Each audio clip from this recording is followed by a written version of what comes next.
Pernah kepikiran nggak gimana sih caranya sebuah negara bisa jadi kaya raya, sementara negara lain kok kayaknya susah banget keluar dari lingkaran kemiskinan?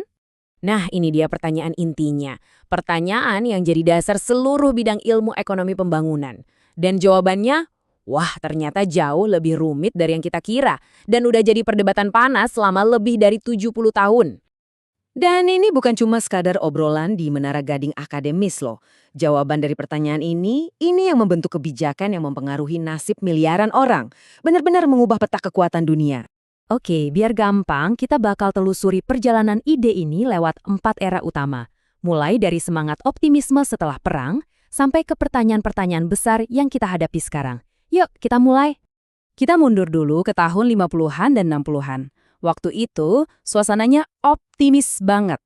Para ekonom percaya kalau pembangunan itu kayak resep kue yang pasti berhasil. Semua negara katanya tinggal ngikutin satu jalur yang sama aja buat jadi makmur. Idenya tuh sebenarnya simpel. Kalau negara berkembang bisa ngumpulin modal yang cukup, entah itu dari tabungan warganya sendiri atau dari bantuan luar negeri, terus modal itu diinvestasikan dengan benar, ya udah, mereka pasti bakal lepas landas jadi negara industri. Sama persis kayak negara-negara maju. Nah, yang menarik, pandangan ini tuh sebenarnya dipengaruhi oleh dua pemikir raksasa yang idenya berseberangan. Dari Adam Smith, mereka ambil ide kalau kunci jadi kaya itu ya akumulasi modal. Sementara dari Karl Marx, mereka pinjam gagasan kalau sejarah itu bergerak maju lewat tahapan-tahapan yang bisa ditebak. Coba deh perhatiin grafik ini. Ini cara Adam Smith melihatnya. Setiap kali ada lonjakan ke atas, dari titik B ke C misalnya, itu artinya ada lompatan produktivitas gara-gara ada modal baru yang diinvestasikan. Buat Smith, modal itu benar-benar mesin utama penggerak ekonomi. Terus ada seorang ekonom namanya W.W. Rostow yang merangkum semua ini jadi 5 tahap yang super jelas. Menurut dia, semua negara di dunia pasti bakal ngelewatin 5 tahap ini secara berurutan. Di masanya ini dianggap cetak biru paling ampuh, resep universal menuju kemajuan. Jadi, apa sih resep rahasia di balik tahap lepas landas itu? Nah, kuncinya ada di model Harrod-Domar ini.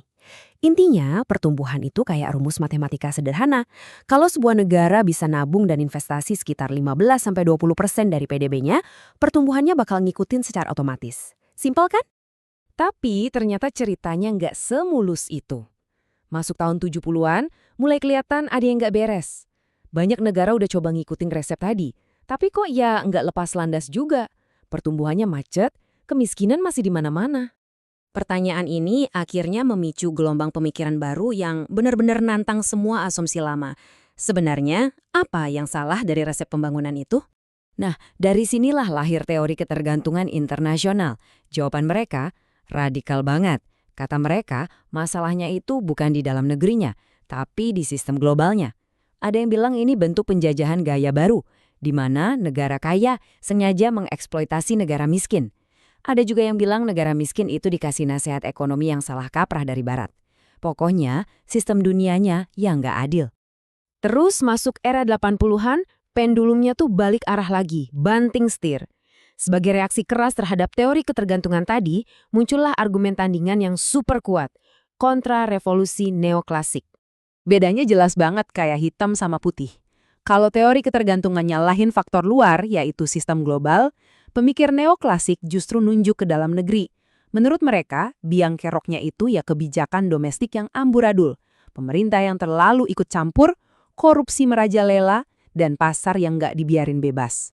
Jadi resep mereka ya kebalikannya, mereka mendorong deregulasi, privatisasi BUMN, dan membuka keran ekonomi selebar-lebarnya untuk perdagangan bebas. Pokoknya pemerintah jangan banyak ikut campur. Ide ini mendominasi dunia selama hampir 2 dekade loh. Oke, kita udah lihat perdebatan dari cetak biru linier sampai pasar bebas. Tapi tunggu dulu. Setelah puluhan tahun bolak-balik, mulai muncul satu pertanyaan yang lebih mendasar. Jangan-jangan selama ini kita nanyain pertanyaan yang salah. Kutipan ini benar-benar jadi tamparan keras. Intinya, semua teori yang kita bahas tadi, mau yang kiri atau kanan, fokusnya cuma satu. Pertumbuhan ekonomi material. Duit, duit, dan duit. Tapi pendekatan ini seringkali justru gagal mengatasi masalah ketidakadilan, kerusakan lingkungan, bahkan krisis moral. Kritik inilah yang membuka pintu buat perspektif alternatif. Salah satunya dari pemikiran ekonomi Islam. Di sini titik awalnya beda banget. Konsep Khalifah fil Ard, yaitu manusia sebagai pengelola di muka bumi, itu mengubah tujuan pembangunan secara total.